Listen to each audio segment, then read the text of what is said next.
A nice car. Also training. It's for the German. We'll draft behind it now. Hi guys, welcome to another episode of Let's Skate. I have been skating the GTOs, the white ones, 2023 of late, and then Olga has been skating the custom GTOs, Plum, and actually today a good friend of us, Narek, he has a group, a skating group called ISM, Inline Skating Maastricht. And we decided that together we're gonna train for the Berlin Marathon, which me and Olga always enter, and it's just on a fun basis, but it's nice for us to keep like in shape over the summer and just to keep skating. And yeah, so what are we gonna do today? We're gonna replace the Quattro S frame with the Quattro R on both of these skates. Narek just got a brand new Superleggera SP, so that's gonna be interesting to see how we keep up with those. But it's the first training, and I'm just gonna show you some things that I'm doing for the setup and also why I'm doing this.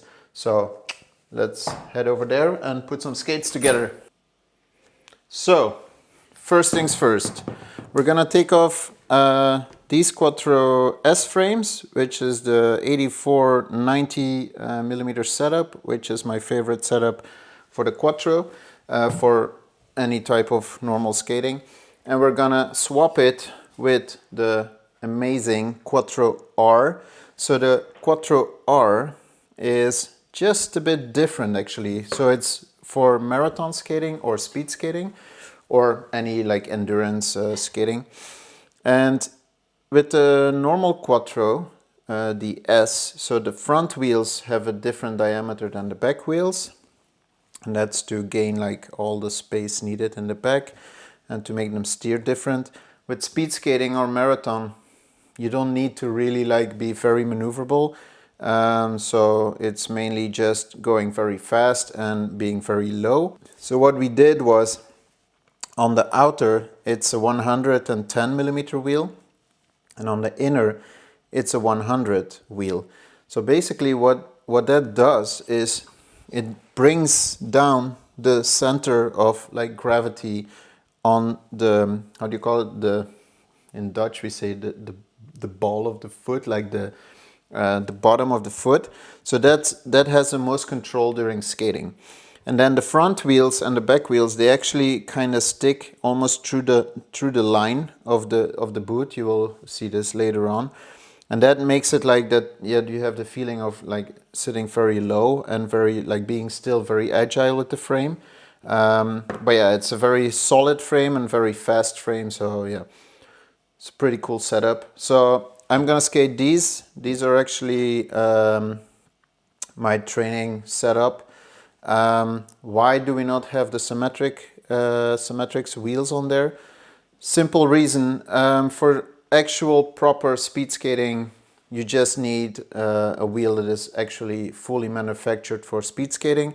You can actually see on the, I have the double F on the inside, so the 100s, they're a dual pore compound.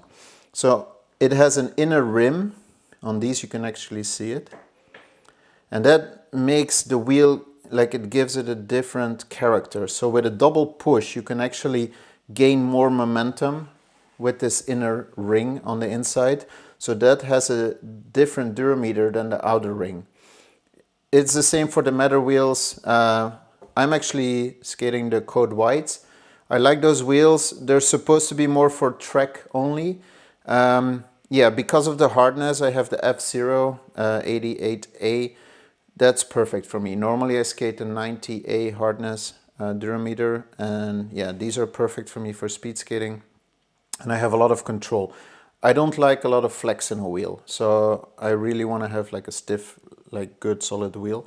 So that's why we choose these wheels and not the Symetrics. They're really good. They're a good all-round durable wheel. Also for speed skating or marathon, but if you want to go like the extra, get a better time, then you do have to invest in some very expensive wheels. And yeah, there's companies doing that like Matter or other brands that are doing this. So yeah, that's the reason actually. Same for Olga, her setup. So she has also the Quattro R, and then she's skating the G13, which is like a more marathon. It's an all-rounder wheel. Also the 110s on the outside, and then she has the 100 on the inside. I don't know why we got the Mi3s. Maybe we had them laying around there. So there weren't enough of them. oh yeah, it's sometimes difficult to get wheels in time. So let's just switch and you will be able to see how fast this goes. Another thing that we're gonna do, I have been skating the GTO. This is my third or fourth session, and I'm really actually starting to love the skates. They're breaking in very nicely, and I'm actually enjoying seeing like a white skate when I look down. So it's pretty cool. And this will be the first time going to the Quattro R. After this, we'll probably switch to a Superleggera because that's how we skate the marathon, of course. But it's interesting to see and compare as well. These, I'm gonna put on the straps, and the reason is that with speed skating, you do want to get all the power transfer that is possible. So if you're fully locked on, to be honest, they're perfectly fine without. Like I have been skating them without because I like a clean look. But yeah, with speed skating, it's all about putting all the power in the heel and in the bottom of the skate, and not as much in like in the top part actually. You'll also see me maybe lacing the skate different than how I normally skate it, because you need a bit more forward flex to sit very low. So just gonna mount these. Very simple actually. Well, at least if it works first time. So the frame, you can see you don't need to take off any wheels. You can just swap it around. So if you have multiple sets, you can just swap and use your favorite boot all the time. The way we set up the adapts, you can just put them upside down and they keep standing like this, so that's pretty nice. So you just again do like the cross of the, if you can hear a bit of the noise, there's actually a Superleggera in the making, so that's in the oven. Not sure if you can hear that sound, but that's gonna be interesting when it's finished. Always nice to take a fresh skate shell out of the oven. So can you explain how the power strap is mounted? Yeah, so the power strap just has these 3 holes, and it actually just slides under our frame and between the boot. So it's very simple. You can do it yourself. You can take it off, you can put it on the skate. And you just have to be careful that when you put in the bolts, that you make sure that they're straight into the mounting, and then you simply just tied it down. You also have to check with the strap that this piece, like the, what is it, like the ring, is on the inside of the skate, where the other one is.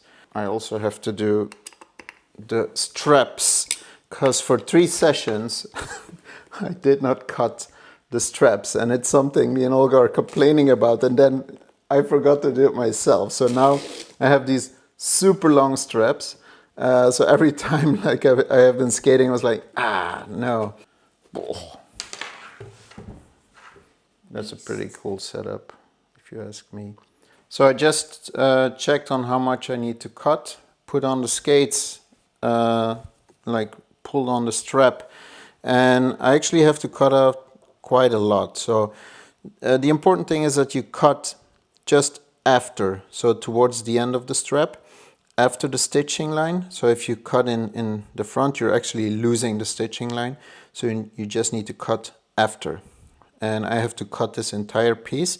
We still have enough Velcro on it to have a good like strap. So just gonna cut it now. It's very easy.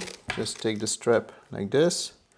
Take a good scissors, and then around 1 millimeter next to the strap, and then try cutting like this. And then I just cut off the edges. There you go. And this is this. And what about the... Yeah, the threads. It is white leather. Do we have? Oh, I'm looking at it. So what we do is, when you have loose threads, you can just burn them. The thing is, it's white leather, so you have to be careful. So it can discolor a bit. So I'm just holding it next to it like this, and then pressing it. So that the thread just melts. And then I also do this on the side so that the Velcro is nice and gone smooth. So now if you close the skate, it's perfect. Okay, so I'm also gonna switch around my frames, or swap around. So Pieter already showed you, these are my frames. And I'm just gonna put them on the skates. We've been doing the marathon for a couple of years now, and we always have our personal boot that we like the best. So we use it for marathon training and for regular skating. So we swap around the frames a lot, and the Quattro frame is really helpful for that. So that's great. Okay. Show the setup. Yeah, please ignore the spot. I'm not sure where that came from.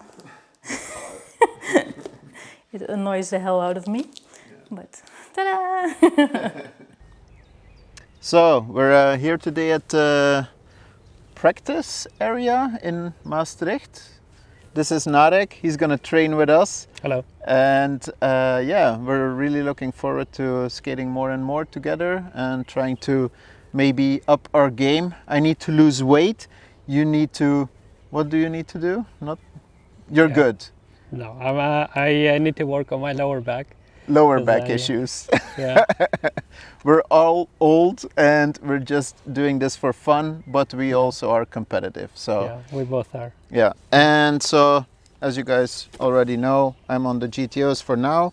The idea is that we talk a bit more about the Quattro R later on, how the experiences are for you, the viewers. And Narek has something very special. Maybe show the other side. Yeah. Yeah. I do have something very special. You might have recognized it. It's the Superleggera SP second version. And I've equipped it with the Quattro R frame and Matter Super Juice wheels. 110 on the outside and 100 millimeters on the inside. We're going to test, see how they roll today. You did have one skate already, a sneak peek on the skate, right? Mm-hmm. Yeah. How was it so far? The test with this setup. I did sneakily indeed test it yesterday, and I'm very impressed by the handling. And I got to be honest with you, I've had many skates. You probably know it. Many setups, 3x125, but I realized that particularly for me, could be some people who prefer the 125 setup. For me at this point, this is the perfect marathon setup. Especially because I'm very low compared to the 125 setup. Yeah, exactly. I can accelerate really well and maintain my speed comfortably. Super controlled and super fast, man. I'm impressed, and the comfort that this uncompromised power with the comfort it's insane, level. right? It's no, sorry, but and you have something special because you have really thin ankles. Yeah, as you can see, I have very thin ankles, and what did we do? I've tried many skates, and no single boot accommodated for this. No single boot solved this problem, so we decided to add some inserts here. You made them for me, right? Specifically, so they're padded actually, so you have a thicker padding actually. So on both sides laterally there is thicker padding, but this, especially this, it's possible to adjust with the Superleggera. That service, that it's possible to adjust, tailor the skate to my feet. It's something I appreciate so much, man. Thanks. All right. let's skate and test it out. Sure, let's roll.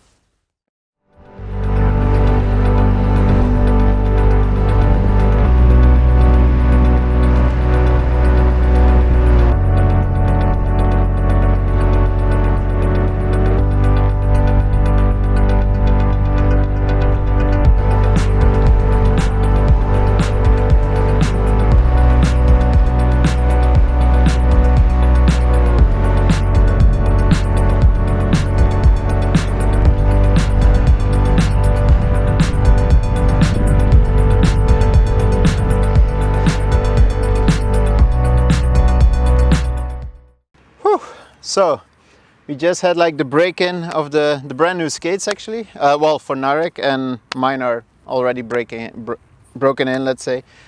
We just did 10 kilometers training, Olga, Narek and me, and it's getting used to each other basically for in the future to pick up the pace. So today was training on a steady pace. And then switching with the riders just to check like for the race. But what is interesting is this is the first time Narek is on the Superleggera, that's one, but he's also the first time on the Quattro R. And before this, he said some very interesting stuff. And mostly it's like we try to talk to the customers and let them know how it is. The same with you. You remember probably you asking me a lot of questions, and I'm trying to tell you how it feels. I already know how it feels. And then now it's the first time on the Quattro R. So tell it to the people. So I'll share my experiences with you. Some things I'll just repeat because I already told Peter. But I want you to know what I think of the skates. It's everything I'm going to say is personal opinion, so please don't be too harsh on me. This is just or me. Subjective opinion. Yeah. But so I've skated with them. We did about 10 laps, I think. Yeah, it was 10 kilometers. Yeah. Yeah. It's the skates, as I already mentioned, they feel incredibly comfortable, and power transfer for me. I mean, I've had many skates, but these skates again. Give no compromise. They're very good in transferring all the power that I want them to. Regarding the frame, I indeed when you were making the skates for me, we were talking about different setups. Yeah. I must admit I'm a bit of a weight weenie, so I tried to convince Peter to make carbon frames, or even I asked if I told you. I was considering a carbon frame because I've had one, and I must say I've had a carbon frame from EO skates, 3x125 setup, incredibly light, and I was very satisfied with it. But after having tried this, I'm not missing that weight. You know, I'm not missing the lightweight setup. This is already quite lightweight, but for me the feel is giving me so much more than a couple of 100 grams less. Yeah, exactly. Yeah. So I once my feet are on the ground and I want to push speed, it doesn't feel like the skate consists of different components. Exactly. It feels like one it's piece. So strange because the frame is aluminium while the boot is carbon, but they fit so well together. Yeah. A lot of people ask me like, why aren't you doing a carbon frame? To be honest, there is not really, for free skating or speed skating, there's not really a downside to a carbon frame. For me, what you said before, it's about the feel of the weight of, it feels like the boot of the Superleggera is not there, and it's the weight of how you push forward and gain momentum with the Quattro frame. That's what I want to feel. And most of the products that we develop is because it's how I want it to feel. So I have an idea in my head how it should feel. I've tested almost everything on the market and I have an opinion, right? And that's what you can see in our products, that I have a strong opinion. Like the Quattro is just like, it's solid, it doesn't go anywhere. That all translates towards power and energy directly into your strides. It's not like we're comparing or saying like this frame is the best or this is this. What we're actually maybe trying to say is we develop a full experience, and I think that's very important within skating. Again, I only have one fair comparison. True. Somewhat fair comparison exactly. to make. That would be the EOS cage, because that was my only speed setup. It happened to be 3x125. I feel more comfortable with this doing crossovers. And I have not, I mean, it's been a short roll, but I have not had a single overlap between the wheels. So that's a good sign. I feel really comfortable also with a lower setup. Again, obviously 3x125 will be faster at some point at a certain speed, but I'm not Bart Swings, and I don't intend to be. For me, the perfect balance at this point is indeed having something that accelerates. It's a speed setup, but also accelerates well. So when any time there is a gap to close, I'm confident I can I can react very fast, and the skate is going to help me instead of compromise me. So I'm really, really happy with the setup. It was a good day, and I hope Olga behind the camera had a good day as well. And yes, then it's perfect. So yeah, see you on the next episode, and stay tuned.